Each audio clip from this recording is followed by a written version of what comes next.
જય શ્રી કૃષ્ણ વિદ્યાર્થી મિત્રો, કેમ છો બધા? આપણે આગલા લેક્ચરમાં ચેપ્ટર 12 ને સમાપ્ત કરી પૂર્ણ વિરામ આપ્યો હતો. હવે આપણે ચેપ્ટર ભણવાના છીએ તે સમપ્રમાણ અને વ્યસ્ત પ્રમાણ. કયું પ્રમાણ? સમપ્રમાણ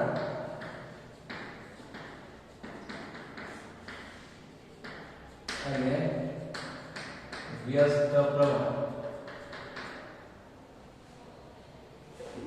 બેવની માહિતી આપવા પહેલા તમને ગુણોત્તર એટલે શું એ ખબર હોવી જોઈએ. બંનેની સમપ્રમાણ એટલે અંશ અને છેદ આવવાનો. આ હું તમને પહેલા કહી શું આવશે? અંશ અને છેદ. પણ એ વસ્તુ તમે આગલા ધોરણમાં શીખી ગયા છો કે ગુણોત્તર કોને કહેવાય. તો ગુણોત્તર એને કહેવાય કે એક સંખ્યા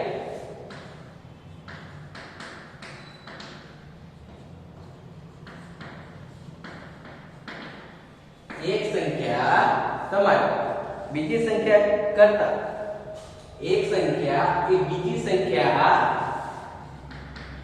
કરતા કેટલા ગણે અથવા કેટલામાં ભાગે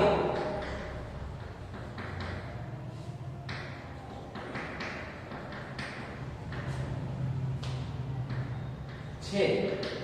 બરાબર છે? કેટલામાં ભાગ છે તે દર્શાવો.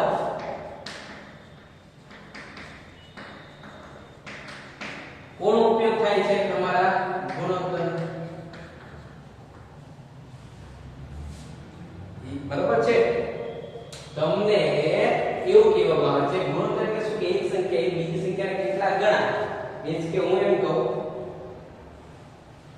કે એકના 5 રૂપિયા હોય બીજાના 10 રૂપિયા હોય તો આના એક વસ્તુના કેટલા રૂપિયા? 5 રૂપિયા છે. બીજી વસ્તુના કેટલા રૂપિયા? 10 રૂપિયા. તો એ 10 રૂપિયા છે કેટલા ગણા થયા? 2 ગણા. કેટલા ગણા થયા? 2 ગણા. પણ હું એવું બોલું અને ઊંધું બોલું તો એક વસ્તુના 10 રૂપિયા તો બે વસ્તુના 5 રૂપિયા. બે વસ્તુના કેટલા? 10 રૂપિયા. એક વસ્તુના 5 રૂપિયા. તો કેટલા ભાગનો થયો? બીજા ભાગનો થયો. બરાબર છે? અડધો ભાગ થયો ને. હા, એ વસ્તુને શું કહેવાય? તમારો ગુણોત્તર. ઓકે, ગુણોત્તરમાં તમે યાદ રાખો, હું જે બોલું છું એ શબ્દ તમારે યાદ રાખવાના છે કે ગુણોત્તર માટે બંનેના માપ કેવા હોવા જોઈએ? એક સરખા. બરોબર? અહીંયા લખું છું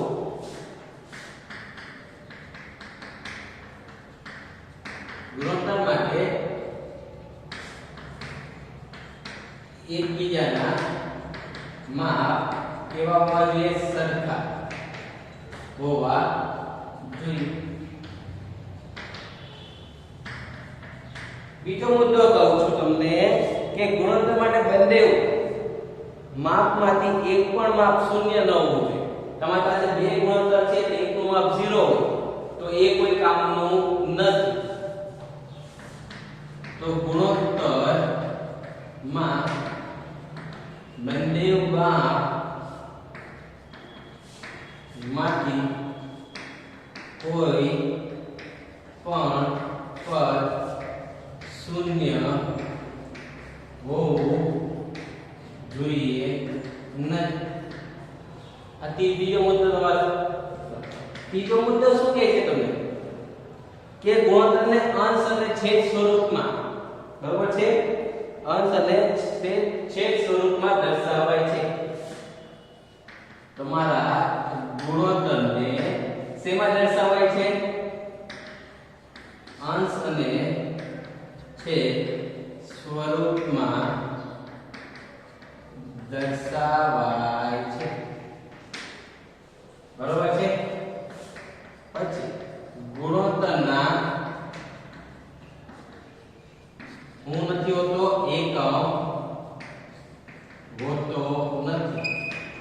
એને એકમ ના હોય. કેમ એકમ ના હોય? કારણ કે અહીંયા એક શબ્દ આવી ગયો બંનેના એકમ એકબીજા કેવા હોય છે? માપ સરખા હોય છે. મીન્સ કે એકનો સેમ હોય તો બીજાનો પણ સેમ હોય. બંને અંશ અને છેદમાં આવવાના, બંને એકમ શું થઈ જવાના, ઉડી જવાના. તો એકમ હોતો નથી, ગુણોત્તરને એકમ હોતો નથી. હવે હું આટલી બધી ગુણોત્તરની વાત કરી દઉં, પણ ગુણોત્તર છે શું? તો જો તમને આવો આપી દીધું હોય 3/5. શું આપી દીધું છે? 3/5, 1/2, 2/4. તો આનો ડબલ ભાગ થઈ ગયો. કેટલામો ભાગ થઈ ગયો કહેવાય? ડબલ. હવે અમે લખો 6/3. તો આનો કેટલામો ભાગ કહેવાય? અડધો ભાગ કહેવાય કે નહીં? તો એ જ વસ્તુ મેં તમને વ્યાખ્યામાં સમજાવી દઉં. એક સંખ્યા બીજી સંખ્યા કેટલા ગણા થાય, મીન્સ કે ડબલ થાય છે. 2/4 ગણા થયા ડબલ. હવે હું કીધું છે કેટલામાં ભાગની છે, ભાગની કેટલા ભાગ પડે છે? 3/6/3. કેટલામાં ભાગની હશે? અડધા ભાગ. કઈ રીતે લખાય છે? 6/3 ભાગ ઉડાડીએ તો જવાબ શું આવે તમારો? 2/1. કેટલામાં ભાગની હશે? બીજા ભાગ. પડે છે વાત સમજ? એટલે આ વસ્તુ તમારે શીખવાની છે. કેમ આપણે શીખવાની ગુણોત્તર? કેમ કે તમારે ભણવાનું ચેપ્ટર છે સમપ્રમાણ અને વ્યસ્ત પ્રમાણ. બરાબર? સમપ્રમાણ એટલે યાદ રાખી લેજો, જેમ વસ્તુ એક સંખ્યાની હોય, બરાબર છે? જેમ કે એક્ઝામ્પલ, એક રાશિ વધે ત્યારે બીજી રાશિમાં શું થાય? સતત વધારો. એક રાશિ વધે તો બીજી વધે, તે એક ઘટે તો એક બીજી પણ ઘટે. તેને કહેવાય સમપ્રમાણ. વ્યસ્ત પ્રમાણ કોને કહેવાય? એક રાશિ વધતી હોય તો બીજી કેવી ઘટે, તો એક ઘટતી હોય તો બીજી કેવી થાય? વધે. ઊંધું. વ્યસ્તમાં ઊંધું. આપણે આગળનું ચેપ્ટર ભણી ગયા. ધન હોય એનું માઈનસ થઈ જતું હતું અને ઋણ હોય એનું પ્લસ થઈ જતું. અલ્ટરનેટ. બરોબર છે? તે વ્યસ્ત. ધન સંખ્યા વધે, એક રાશિ વધતી હોય બીજી કેવી થાય? ઘટે. અને બીજી ઘટતી હોય તો બીજી એક વધતી હોય. એ તમારું વ્યસ્ત. સમપ્રમાણમાં બે સરખું, એક વધે તો બીજી પણ વધે, બીજી ઘટે તો બીજી પણ ઘટે. ક્લિયર છે? એ વ્યાખ્યા આપણે સમજીએ.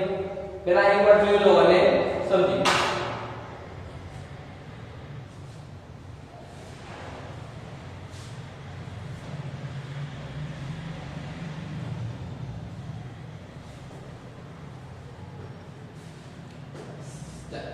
અહીંયા લખીશું સમપ્રમાણતાની વ્યાખ્યા.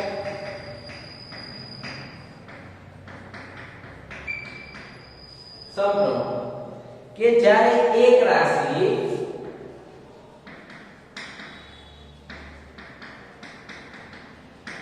કેટલી રાશિ?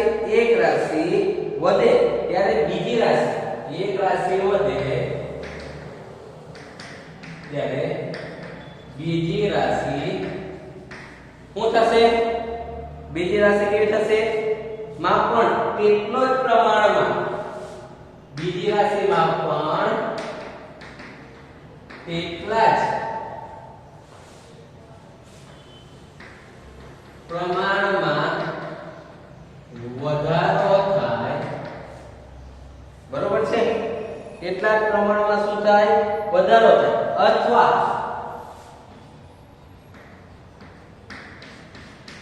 અથવા એક રાશિ ઘટે,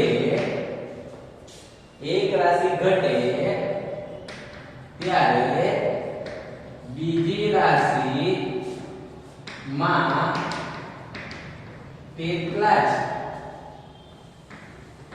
પ્રમાણમાં શું થાય? ઘટાડો થાય. તો તેને શું કહેવાય? સમપ્રમાણ.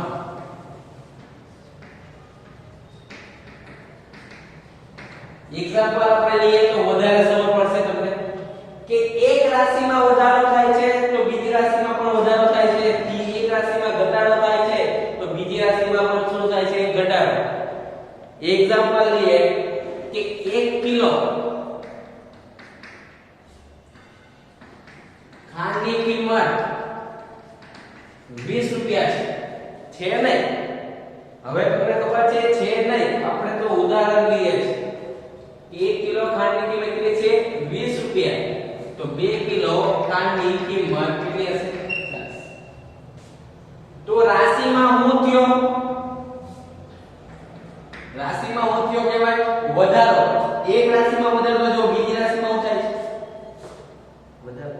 પડે તે સમજ તે રીતે બીજી હવે ઘટાડવા વાળી રાશિ લઈએ આપણે તો શું થાય બોલો તો આ જો 2 કિલો ખાંડ છે 40 કેટલા રૂપિયા 40 હવે ઊંધું વિચારે કે હવે 1 કિલો રાશિનો કેવો ઘટાડો તો રૂપિયામાં પણ ઘટાડો એટલે રાશિ વધે એક રાશિ વધે બીજી કેવી વધશે બીજી પણ વધશે એક ઘટે તો બીજી પણ ઘટે આ તો તમારું સમપ્રમાણ જો બધાના સમપ્રમાણ તમને એક ની આપે બહુ બધા આપી દેશે એનું તમારે અતિસંખ્ય સ્વરૂપ લેવું હશે અતિસંખ્ય સ્વરૂપ એટલે જે છેલ્લો જવાબ આવે તમારો એ બધાનો જવાબ જો સરખો આવે તો કહેવાય કે સમપ્રમાણમાં છે બાકી સમપ્રમાણમાં નથી એમ કહી શકાય ઓકે આ તો તમારું સમપ્રમાણ જોઈ લો ત્યાર પછી આપણે વ્યસ્ત પ્રમાણ બાજુ જઈએ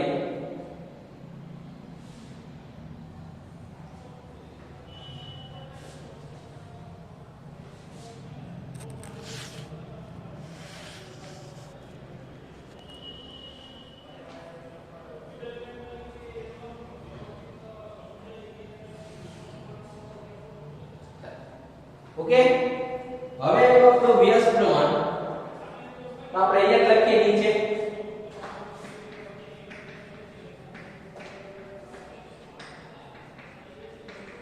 એનું આનું વિરુદ્ધ છે એક વધે તો આનું છે એક વધે તો બીજી વધે એક ઘટે તો બીજી ઘટે આમે ઊંધું જ્યારે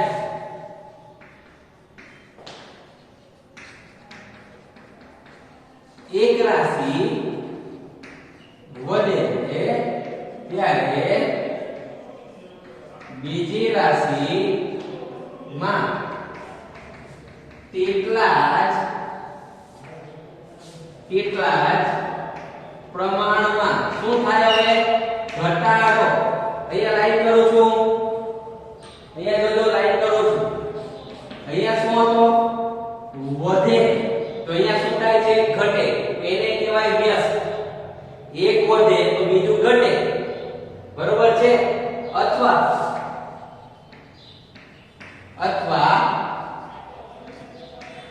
એક રાશિ ઘટે તો એટલા જ પ્રમાણમાં બીજી રાશિ વધે તો આ દર્શાવતી રાશિને વ્યસ્ત પ્રમાણ કહે છે એક વધે તો બીજી ઘટે એક વધે તો બીજી ઘટે એક ઘટે તો બીજી વધે બરાબર છે એક્ઝામ્પલ લઈએ આપણે મસ્ત એનું એક કડીઓ કામ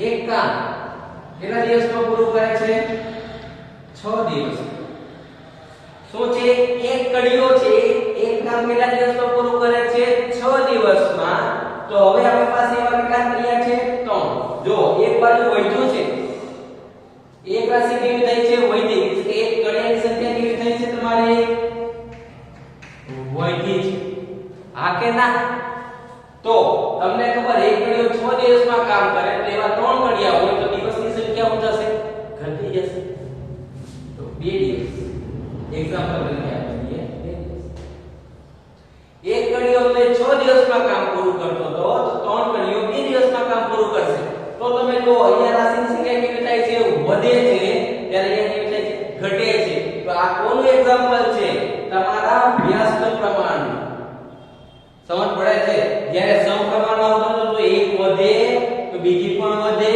એક ઘટે તો બીજી પણ ઘટે પણ વ્યસ્ત પ્રમાણમાં તમારું શું હતું એક વધે બીજી ઘટે એક ઘટે બીજી વધે ઊંધું છે બંનેના વ્યાખ્યા પણ તમને એમ આપી છે અને બંનેનો એક એક ઉદાહરણ પણ મેં તમને સમજાવ્યું છે આવું કોઈ એક બીજું ઉદાહરણ તમે પણ જાતે મેળવી શકો છો અને લખી શકો છો બરોબર આ બે ટોપિક પર જ આખું ચેપ્ટર છે તો આ ધ્યાનથી જુઓ બંને અને મગજમાં ઉતારો અને અને ત્યાર પછી આપણે પેજ નંબર 204 પર દાખલા આપ્યા છે 3 એ દાખલા આપણે કરીશું.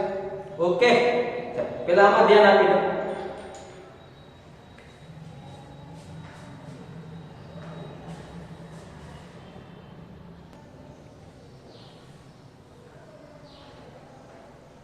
આગળ વધીએ આપણે.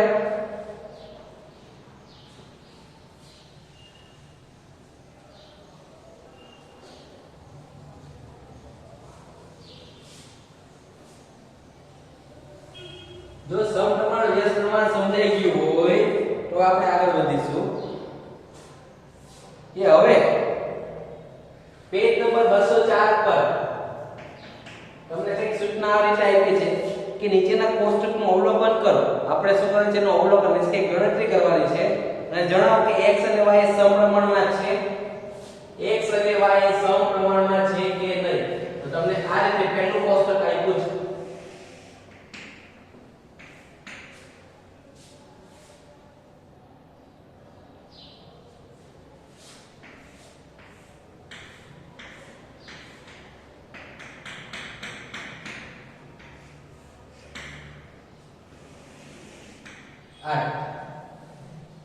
બરોબર છે. આ x આ y 20 17 14 11 8 5 2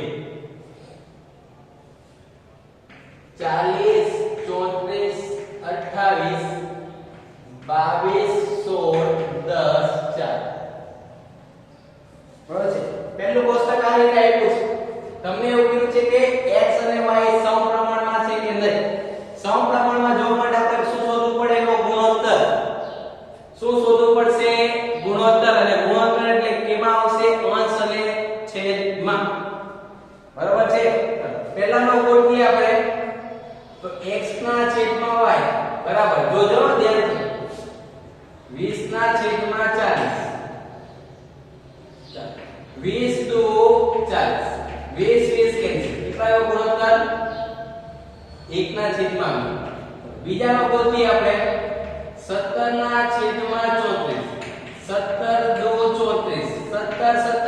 કેટલાનો ગુણોત્તર 1/2. હવે ગોતીએ 14/28 14 કેન્સલ કેટલાનો જવાબ 1/2. હવે ગોતીએ આપણે 11/22 તો 11 કેન્સલ જવાબ કેટલાનો 1/2. ત્યાર પછી આપણે ગોતીએ 18/16 તો 8 કેન્સલ 1/2. તે રીતે 5/10 5 કેન્સલ જવાબ શું આવ્યો 1/2. 2/4 કેન્સલ જવાબ શું આવ્યો 1/2. તમે જોવો તો બધાનો જવાબ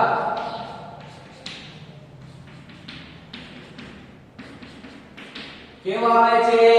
સરખો. અને મેં તમને કીધું હમણાં કે બધાનો જવાબ સરખો આવે તો એને કહેવાય સમપ્રમાણમાં છે. બરોબર છે? રાશિ અહીંયા લખવાનું. રાશિનું અતિ સંક્ષિપ્ત સ્વરૂપ 1/2 છે. બધાનું કેટલું છે? 1/2 છે. માટે x અને y સમપ્રમાણમાં છે. બરોબર છે? તો આવા ટોટલ 3 દાખલા છે. આપણે આ એક દાખલો જોયો, તમે જુઓ ધ્યાનથી. 20/40 17/34 14/28 11/22 8/16 5/10 અને 2/4. ઓકે, આ રીતે તમારે મૂકવાનું છે અને જવાબ શોધવાનો છે. Okay, done. આવડશે? જો બધા જવાબ સરખા હોય તો સમપ્રમાણમાં છે, બાકી નથી. તો આવા બીજા બે દાખલા છે, પણ આપણે એ બધું હવે આ દાખલા પછી હવે આપણે નેક્સ્ટ લેક્ચરમાં બીજા બે દાખલા જે છે ત્યાંથી આપણે શરૂઆત કરીશું.